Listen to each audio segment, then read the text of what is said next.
হ্যাঁ গো, আমাদের ভাতের হোটেল কেমন চলছে বলো তো দেখি।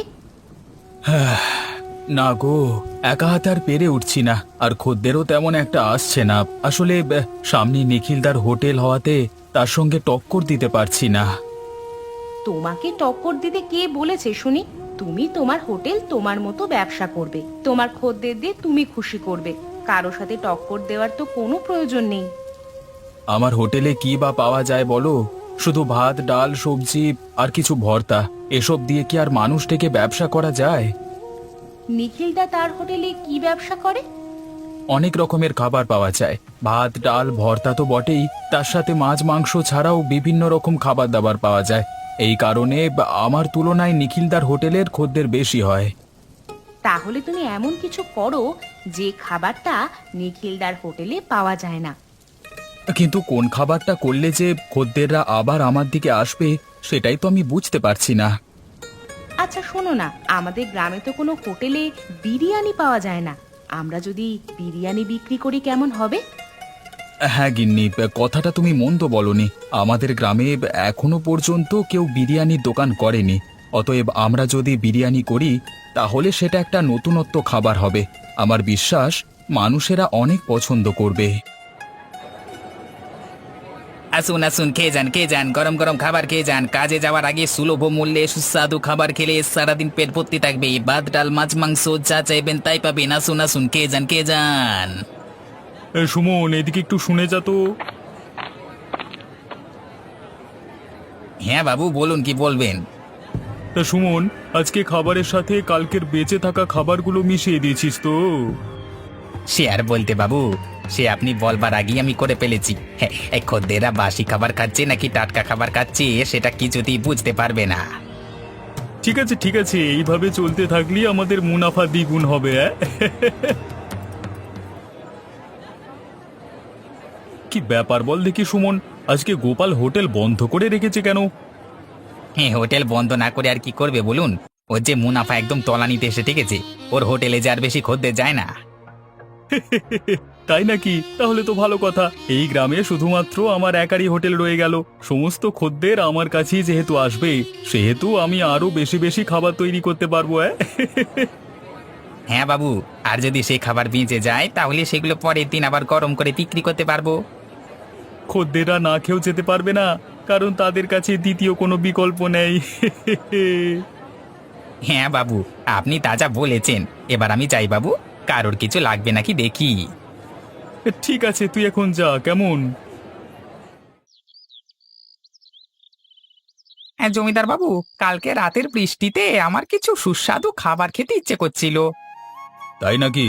তা কি খাবার খেতে ইচ্ছে করছিল? প্রতিদিন এই ঘরের খাবার খেতে খেতে খুবই বিরক্ত লাগছিল। সেই জন্য একটু বাইরের হোটেলের খাবার খেতে ইচ্ছে করছিল। তাহলে তো হোটেলে গিয়ে খেয়ে আসতে পারতিস। হ্যাঁ হ্যাঁ, না মানে বাবু, আপনাকে ছাড়া হোটেলে যাওয়ার কোনো মানে হয় না। হ্যাঁ, তা তো বটেই। আর তার সাথে খাবারের টাকাটাও যে আমাকেই দিতে হয়। আমার সঙ্গে তো যেতে ভালো লাগবেই।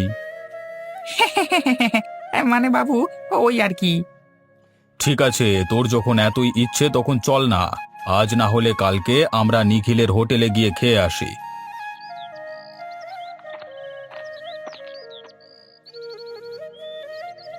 বলি কেন হোটেলে খাবে কেন?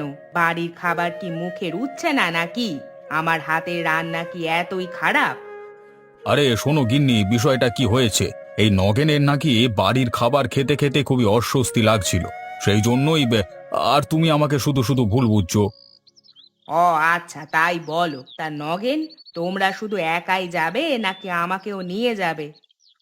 আগে গিন্নিমা, হ্যাঁ আমি বাবুকে বলেছিলাম আপনাকে নিয়ে যেতে, কিন্তু বাবু বলল হ্যাঁ, আপনাকে নিয়ে গেলে আপনি এটা সেটা বায়না করবেন। আরে এ তো মুখের সামনে ঢপ মারছে, কি বদমাইশ রে বাবা, আমাকে শুধু শুধু ফাঁসাচ্ছে। তুমি বিশ্বাস করো গিন্নি, আমি এমন কথা কখনো বলিনি। আমার এসব কথা বলে লাভ কি বলো দেখি? তার মানে তোমাদের সাথে আমাকে নিয়ে যাচ্ছ, তাই তো? একদম গিন্নিমা, আপনি কোনো চিন্তা করবেন না।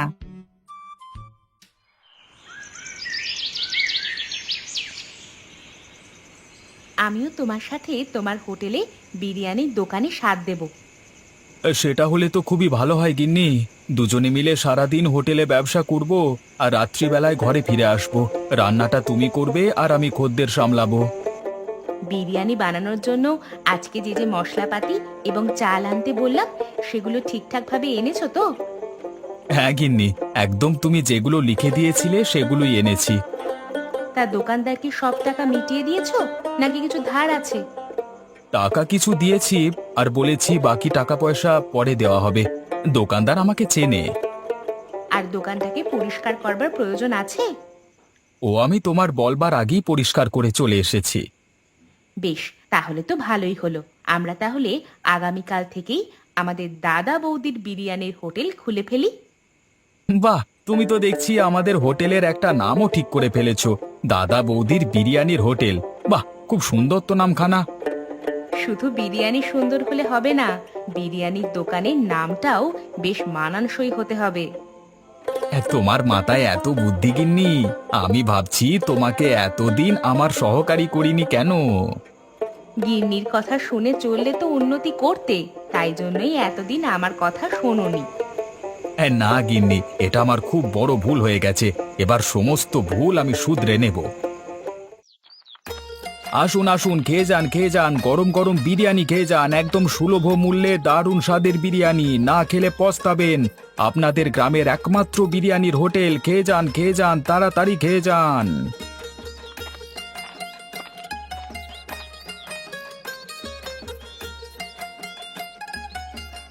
বলো কি গো গোপাল, তুমি তাহলে এই গ্রামে বিরিয়ানির হোটেল খুলি ফেললে? হ্যাঁ দাদা, আপনারা আসুন এবং খেয়ে দেখুন বিরিয়ানি কেমন খেতে। সে তো আসতে হবে বটি, না এসে তো আর উপায় নেই। আমাদের যে অনেক দিনের শখ, আমাদের গ্রামে বিরিয়ানির হোটেল হবে। তা আজকে যখন তা হাতের কাছে পাচ্ছি তখন অবশ্যই আসতে হবে। হ্যাঁ দাদা, আমি আশা করছি এই বিরিয়ানি খেলে আপনারা অখুশি হবেন না। তা গোপাল, এই বিরিয়ানির দাম তুমি কত রেখেছ? বেশি না দাদা, এক প্লেট বিরিয়ানির দাম মাত্র 70 টাকা, সাথে ভরপুর বিরিয়ানি চাল, বসে খেলে আনলিমিটেড। বাহ, তুমি তো দেখছি অফার বার করে দিয়েছো। তা আমার জন্য এক প্লেট হবে নাকি এখন? অবশ্যই হবে না মানে? আপনি আসুন দাদা, ভেতরে বসুন, আমি আপনাকে বিরিয়ানি দিচ্ছি।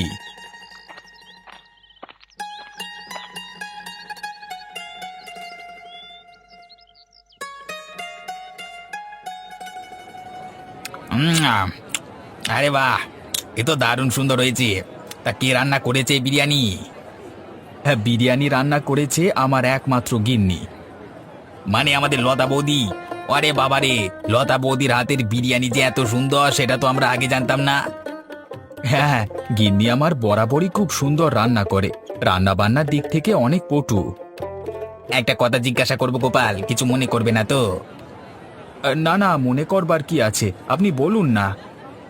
তুমি হঠাৎ ভাত ডালের হোটেল বাদ দিয়ে নতুন করে আবার এই বিরিয়ানির হোটেল করলে কেন? আসলে দাদা, ভাত ডাল শুধু বিক্রি করে তেমন ইনকাম হচ্ছিল না। আসলে যুগের হাওয়া তো, যুগের সাথে সাথে সমস্ত কিছুই পরিবর্তন হয়। তা যা বলেছ তুমি, আমি তো বেশিরভাগ দিনে নিখিলদার হোটেলেই খেতাম। নিখিলদার হোটেলে অনেক রকমের খাবার দাবার পাওয়া যেত। আমার আগের ভাতের হোটেলে খদ্দের ছিল বেশিরভাগই বৃদ্ধ, কিন্তু তারাও ধীরে ধীরে শারীরিক কারণে আর আমার হোটেলে আসতে পারতেন না। সেই কারণে আমার হোটেলে লাভও বেশি হতো না। না গোপাল, না, তুমি ঠিকই করেছো। নতুন যুগে নতুনত্ব কিছু না আনলে এগুলো করা যায় না গো। তুমি তোমার ব্যবসাটা চালিয়ে যাও। লতা বৌদির হাতের বিরিয়ানি সত্যি খুব সুন্দর, তুলনা হয় না। হ্যাঁ, তোমরা পাশে থাকলেই আমার ব্যবসার উন্নতি হতে পারবে।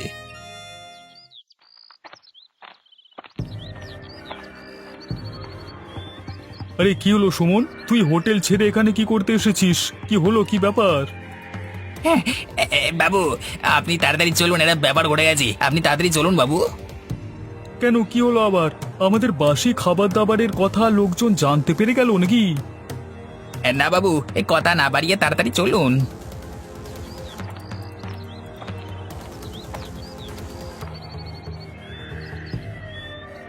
ওই দেখুন বাবু। এ কি রে, দাদা বৌদির বিরিয়ানির হোটেল? এই হোটেল আবার কে খুললো? বাবু, আমাদের গোপালদা আর ওর বউ মিলে এই হোটেলটা আজকে খুলেছে। দেখুন না, কত লোকজনের ভিড়। আরে এ যে তাজ্জব ব্যাপার, গোপাল যে এরকম একটা কাজ করবে সেটা তো আমি ভাবতে পারিনি। এখন কি করবেন বাবু? আমাদের হোটেলে তো একটা লোকও আসছে না। দাঁড়া দাঁড়া, একটু ভাবতে দে। এইভাবে তো হাল ছেড়ে দিলে হবে না। তুই এক কাজ কর, তুই গোপালের হোটেলে চলে যা। এই নে 100 টাকা নিয়ে যা। হোটেলে বিরিয়ানি খেয়ে সমস্ত তথ্য গোপালের কাছ থেকে হাতিয়ে নিয়ে চলে আয়। কিন্তু বাবু, গোপালদা কি রান্না বান্নার পদ্ধতি কিছু বলবে? আরে গাধা, এখনকার দিনে রান্নার পদ্ধতি জিজ্ঞেস করতে হয় না। তুই শুধু জিজ্ঞাসা করে আসবি কত করে প্লেট বিক্রি করছে। যা, আর দেরি করিস না। নগেন, আমি মাঝে মাঝে ভাবি তুই আমার সহকারী নাকি তোর গিন্নি মায়ের গুপ্তচর। আমি দুটোই জমিদার বাবু, আমাকে দুদিকেই খেয়াল রাখতে হয়, না হলে যে আমার উপায় নেই। তুই কাকে বেশি প্রাধান্য দিস, আমাকে নাকি তোর গিন্নিমাকে? দুজনকেই। আমি যেমন গিন্নিমাকে আপনার সম্বন্ধে খবর দিই, তেমনি আপনার জন্য একটা দারুণ খবর নিয়ে এসেছি। কি খবর শুনি? জমিদার বাবু, আমাদের গ্রামে গোপাল আছে না, ও আমাদের গ্রামে প্রথম বিরিয়ানির দোকান খুললো। বলিস কি রে, এ তো খুবই আনন্দের কথা। শুধু আনন্দ পেলেই হবে না জমিদার বাবু, আমাকে আর গিন্নিমাকে একদিন রাতে বিরিয়ানি খাইয়ে আনতে হবে কিন্তু। হবে হবে, নিশ্চয়ই হবে, কিন্তু তোর গিন্নিমার কানে এই কথাটা তুলিস না যেন। সেটা না তুলে তো আমি থাকতে পারবো না বাবু। ওই যে বললাম না, আমাকে দুজনকারই খেয়াল রাখতে হয়। মাঝে মাঝে ভাবি জমিদার কে, তুই না আমি?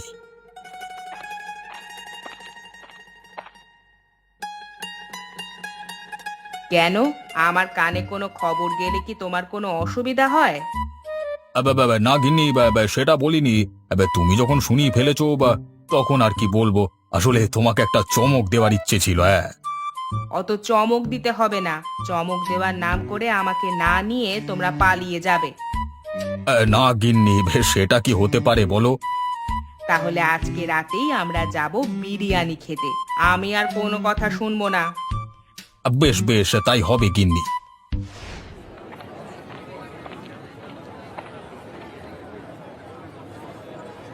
আরে গোপালদা, এ তুমি নতুন বিরিয়ানির দোকান দিয়েছো, এ আমি ভাবতেই পারছি না গো। ভাববার কি আছে সুমন, তোমার হোটেলের সামনেই তো আছি, তুমি তো দেখতে পাচ্ছ। দেখে আর কি হবে দাদা, বিরিয়ানির গন্ধে যে আমি আমার হোটেলে থাকতে পারলাম না, তাই জন্য আমি বিরিয়ানি খেতে চলে এলাম।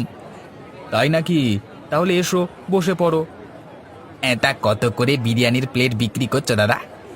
তুই আগে খা, তারপর ওসব বলবো, না হলে তুই দাম জিজ্ঞাসা করে এখান থেকে পালিয়ে যাবি, আমি জানি।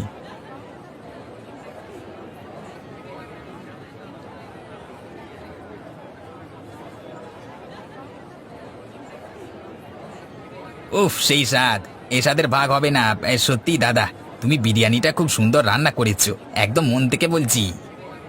বিরিয়ানিটা আমি নয় রে, তোর লতা বৌদি রান্না করেছে। ভালো হয়েছে বলছিস? একদম দাদা, এই বিরিয়ানি লোকেরা অনেক পছন্দ করবে। দাদা, তোমার কাছে একটা অনুরোধ করব। হ্যাঁ বল না। বলছি, তোমার কাছে কি এখন কোনো কাজ হবে? তাহলে আমি কাজে ঢুকে পড়তাম। সে কি রে, তুই যদি আমার কাছে কাজে ঢুকিস তাহলে তো নিখিল তোর উপর খেপে যাবে। নিখিলদার হোটেল বেশি দিন থাকবে না, তুমি আমার কথাটা মিলিয়ে নিও গোপালদা। কেন রে, হঠাৎ এরকম কথা বলছিস কেন?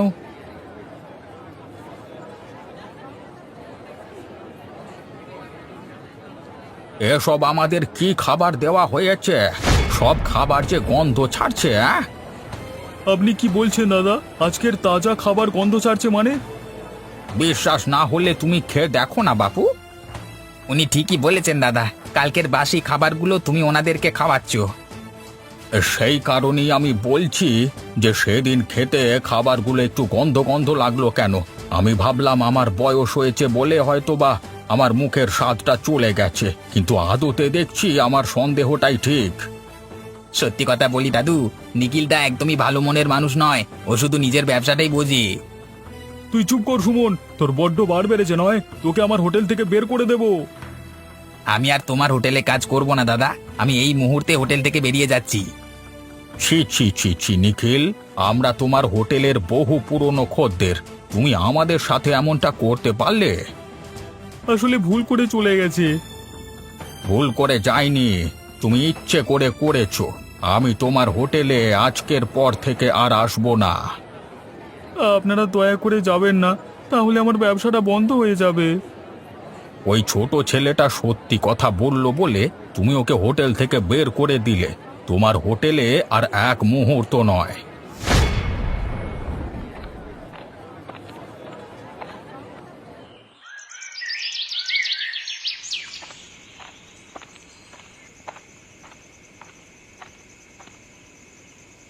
আরে কি সৌভাগ্য আমার, জমিদার বাবু যে আর গিন্নিমা আপনি এসেছেন।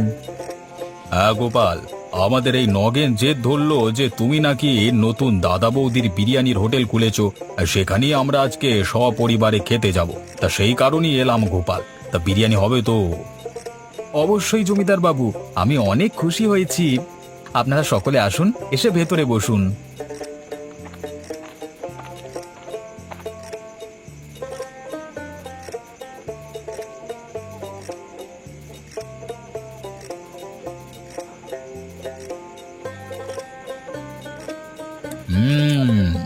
আরে বাস, এই বিরিয়ানির স্বাদ তো দারুণ হয়েছে।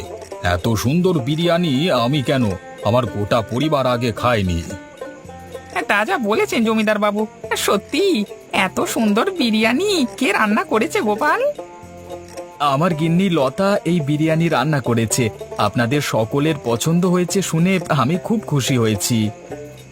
না গোপাল, সত্যি আমার একটু সন্দেহ ছিল যে গ্রামের প্রথম বিরিয়ানির হোটেল, বিরিয়ানিটা আবার কেমন হবে। কিন্তু এখন দেখছি আজকে রাতে যদি না আসতাম তাহলে খুব ভুল করতাম। তাহলে আপনাদেরকে আরেকটু করে বিরিয়ানি দিই। দাও দাও, তোমার গিন্নিমা আর ওই নগেনকে পেট ভরিয়ে বিরিয়ানি খাওয়াও। টাকা পয়সা নিয়ে তোমার কোনো চিন্তা করতে হবে না। দেখুন গিন্নিমা, বিরিয়ানি খেয়ে বাবুর হাত কেমন খুলে গেছে। আমরা দুজনেই মন ভরে খাই গিন্নিমা, কোনো অসুবিধে নেই।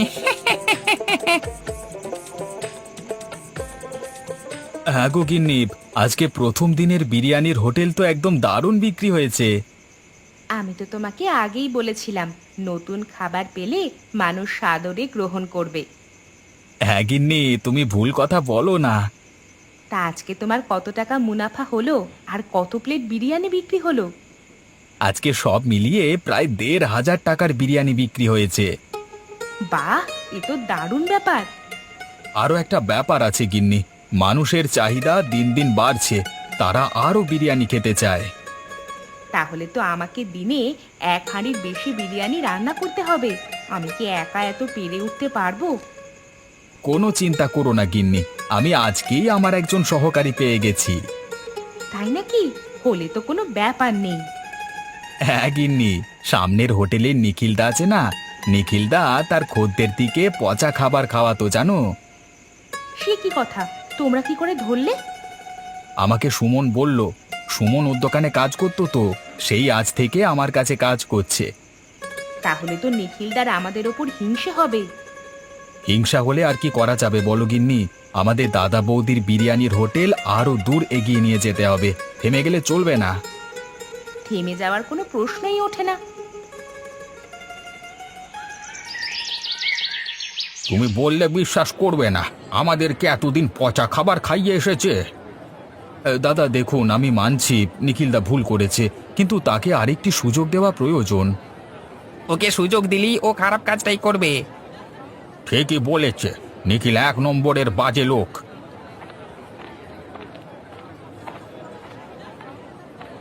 দাদা, আমার বড় ভুল হয়ে গেছে, আমি আমার খদ্দেরের সাথে বেইমানি করেছি। নিখিলদা, সত্যি তোমার এই কাজটা করা উচিত হয়নি। তোমরা সকলে আমাকে একটি সুযোগ দাও, আমি কথা দিচ্ছি এরপর থেকে আমি খাবার আর কোনোদিন খারাপ দেব না। দেখো, আমাদের তো বয়স হয়েছে, আমাদের সামান্য দুটো ভাত ডাল পেলেই খুশি হয়ে যায়, আর তার উপর তুমি যদি এরকম কারচুপি করো, আমরা যাবো কোথায় বলো দেখি। না দাদা, আমি আর এই ভুল করব না। গোপালদার দাদা বৌদির বিরিয়ানির পরে আমার হোটেলের খাবারের নাম হবে, আমি এটা কথা দিলাম। নিখিলদা যখন এত করে ক্ষমা চাইছে, তখন আপনারা ওকে ক্ষমা করে দিন। নিখিলদার ব্যবসাটা চালাতে না পারলে সংসার চালাতে পারবে না। বাবা সুমন, তুই আমার কাছে আবার কাজে ফিরে চল। যাব না। কেন? তুমি যে ওকে দূর দূর করে তাড়িয়ে দিলে, ওর বুঝি অভিমান হয় না? এখন তোমার হোটেল তোমাকে একাকী চালাতে হবে, কেউ তোমার সহকারী নেই। তাহলে আর কি নিখিলদা, এখানে 1 প্লেট বিরিয়ানি খেয়ে কাজে লেগে পড়ো।